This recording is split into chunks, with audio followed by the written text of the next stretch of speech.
Hey everybody, Peter Zeihan here coming to you from Colorado, and we're going to start an open-ended series today called The Worry List. People have been writing in with are you worried about this? Are you worried about that? And we're going to start going through some of them. First one is on Taiwan. Are you worried about global semiconductors in a scenario where the Chinese invade the island? And a little bit, but not a whole lot. Here's the thing. All semiconductors are a group effort, and anything that is better than about, it's kind of an arbitrary number, but let's call it 25 nanometers, which is something that's going to be in your cell phones and your computers.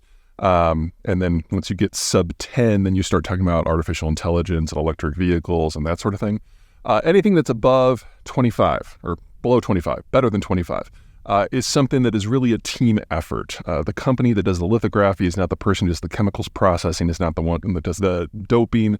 You might have these big facilities where everything comes together, but it takes dozens, hundreds, thousands, tens of thousands of companies to make it work. And the further down the scale you go, the smaller the chip, the more players there are, the more specialization there is, and the more of those players that there isn't competition.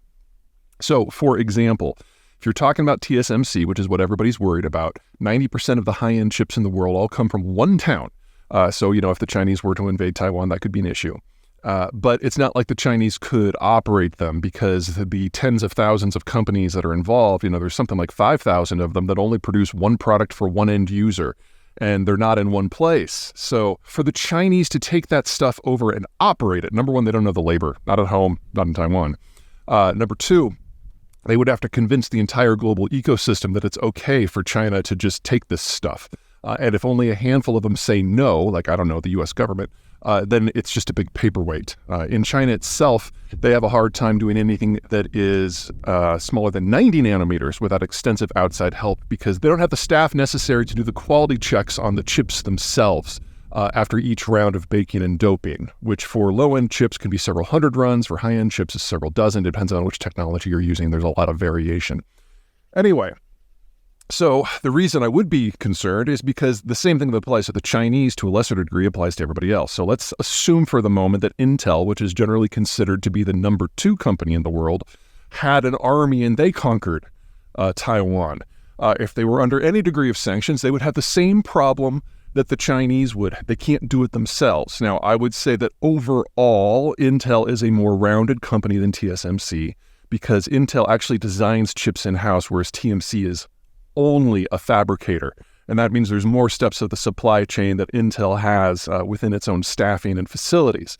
And that's one of the reasons we should be looking very seriously at Intel in their attempt this year and next year to overtake TSMC and to become the world's leader again.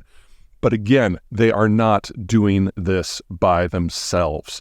And so of all the economic sectors out there that I am concerned about in terms of manufacturing, semiconductors is the one, as the world deglobalizes, that I'm very, very concerned about. Because once you get below that 25 nanometer level, things start to require a lot of players. And if a handful of them fall out, things get problematic. And if you're talking sub 10 nanometers, we're just not going to be able to do it at all, regardless of what happens to Taiwan.